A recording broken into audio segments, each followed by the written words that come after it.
Bonjour à tous. Voilà, grâce à Dieu, nous sommes à quelques encolures de Yom Kippour, le jour le plus saint de l'année, qui verra l'homme le plus saint, le Kohen Gadol, rentrer dans l'endroit le plus saint, qui est le Kodesh HaKodashim. C'est dire que l'intensité de ce jour-là ne doit pas nous échapper. Alors, qu'est-ce qu'il nous est demandé de réaliser pendant ce jour de Yom Kippour? Tout simplement, de faire Teshuvah.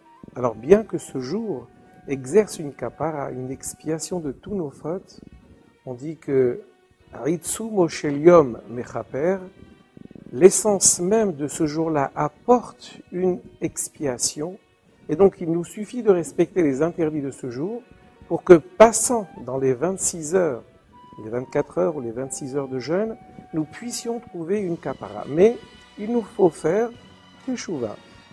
La Teshuvah, il y a dans le Talmud Yerushalmi deux façons que défendent nos maîtres. Il y a Rabbi Akiva qui s'oppose à Rabbi Yehuda ben Betera.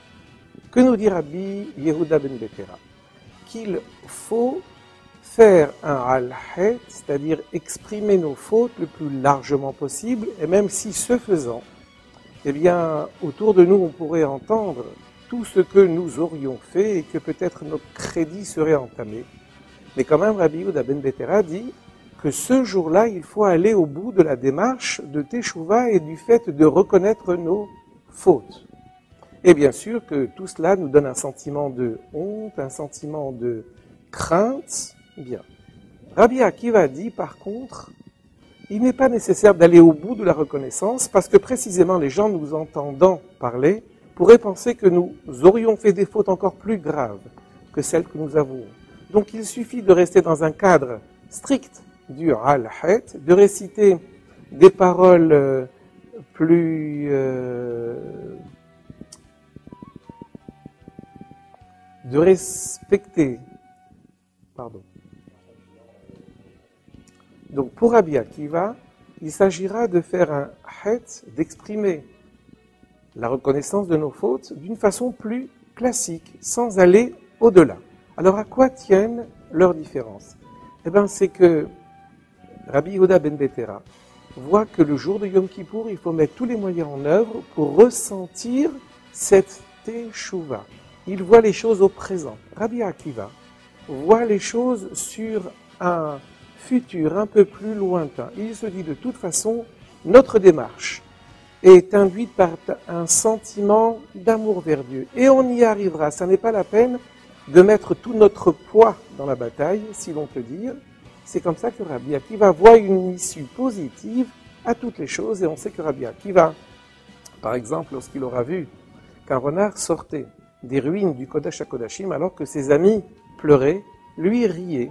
Parce qu'il s'est dit, si cette promesse de destruction s'est réalisée, alors la promesse de reconstruction se réalisera elle-même aussi. Et donc Rabbi Akiva attend, si l'on peut dire que le bien se dévoile, il attend que la tchouva aboutisse sur un futur un peu plus lointain. Alors que Rabbi Yehuda ben Betera attend que nous fassions tchouva pour ce jour tellement important de Yom Kippour. Que peut-on tirer comme enseignement, entre autres? Eh bien, c'est de se dire que de toute façon, tous nos frères, chacun d'entre nous, arrivera de toute façon un jour à la Teshuvah, et les épreuves ou les moments difficiles qu'on aurait pu passer, ce qu'à Dieu ne plaise, eh bien, nous verrons, le temps nous montrera qu'elles contenaient ces épreuves, un bien qui nous appartient de révéler, un bien que le temps fera en sorte de révéler, mais ça nous apprend qu'il faut faire confiance. Dès lors que nous entamons une démarche, alors il faut faire confiance à l'avenir, et de même, il en sera pour la galoute. Malgré toutes les difficultés, nous savons que tout cela se terminera bien. Donc, sachons voir le bien, et certainement, le bien nous arrivera très prochainement avec l'aide de Dieu. Au revoir à tous. Bon Kippour à tous.